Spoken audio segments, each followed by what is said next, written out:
Your alarm goes off at 6:10 a.m. Not for a match. There is no match today. There is never a match today, not for you. You are a professional footballer. You have been one for 11 years. You have played 11 minutes of Premier League football in your entire career.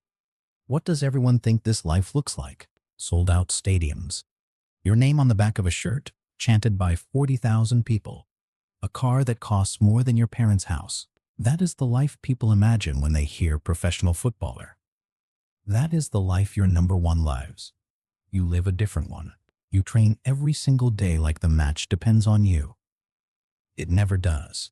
Not really. You arrive at the training ground before most of the outfield players because the goalkeeping coaches want extra reps in before the group session starts. You do handling drills in the cold, catching a ball fired at your face from 8 meters away, over and over, until your fingers go numb inside your gloves. 45 minutes of this.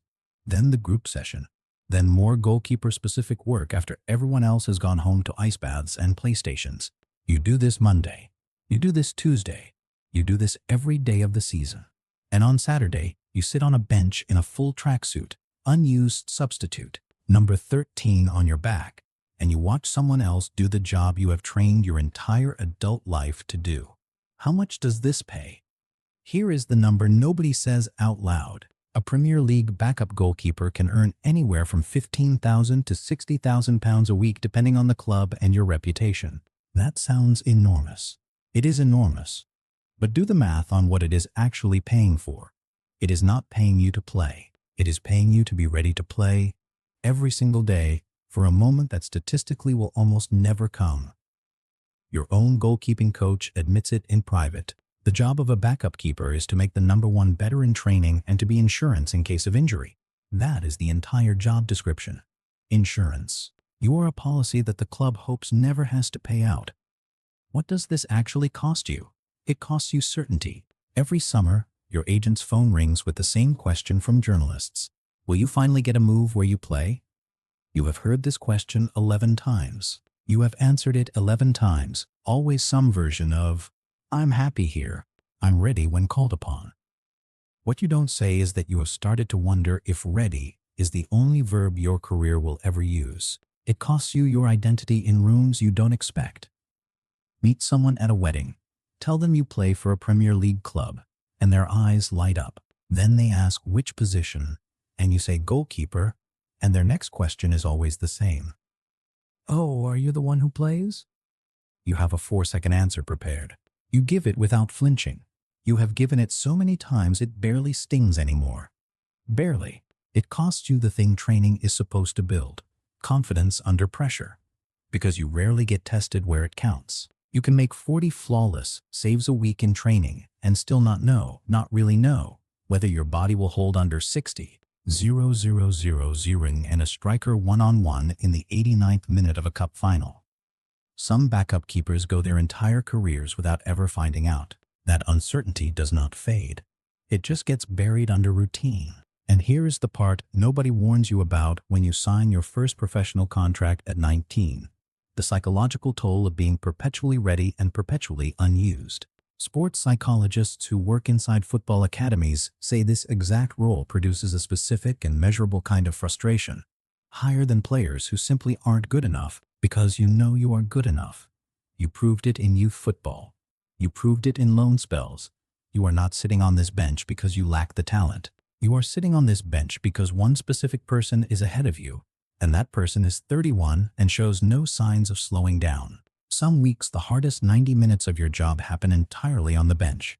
You warm up before kickoff in front of 30,000 people who do not know your name, ball in hand, going through your full routine, knowing with near certainty you will jog back to your seat in the technical area the moment the whistle blows. You do this warm-up with full effort every single time. Why? Because if the moment ever does come, an injury in the 4th minute, a red card, anything, you cannot afford to be cold. You prepare completely for a moment that has a small percentage chance of happening, and you do it with total sincerity, week after week, year after year. There is a particular kind of loneliness in this. Not the loneliness of being unwanted. You are wanted, deeply, by your own club, precisely because you make the starting keeper sharper and the dressing room stronger. It is the loneliness of being essential and invisible at the same time. You matter enormously to a system that the public will never see you inside of. Your teammates know your value. The manager knows your value. The fans mostly do not know your name.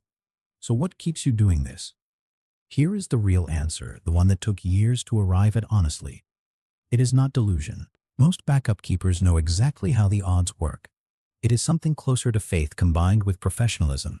The belief that readiness itself has value, that a career doesn't have to look like everyone else's career to count as one. Some backup keepers do get their one chance, an injury, a cup run, a manager's gamble, and turn it into a starting job. Most don't. You know which category you are more likely to fall into. You show up anyway. There is one specific moment that captures this life better than any statistic. It is the final whistle of a match your team has just won 2-0, a match you did not play a single minute of. Your teammates are hugging in the center circle. The number one is being interviewed pitch side. And you are jogging over from the bench in your full kit, unused, to join the celebration anyway. Clapping, smiling, genuinely happy. Because this is still your team.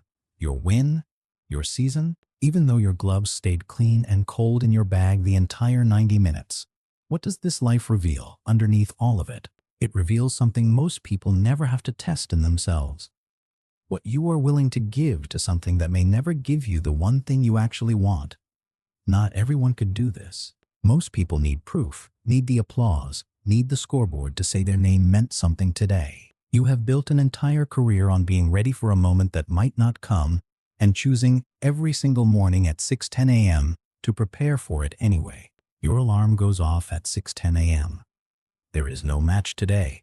There is never a match today, not for you. And still, you get up. Keep glowing and growing. Peace.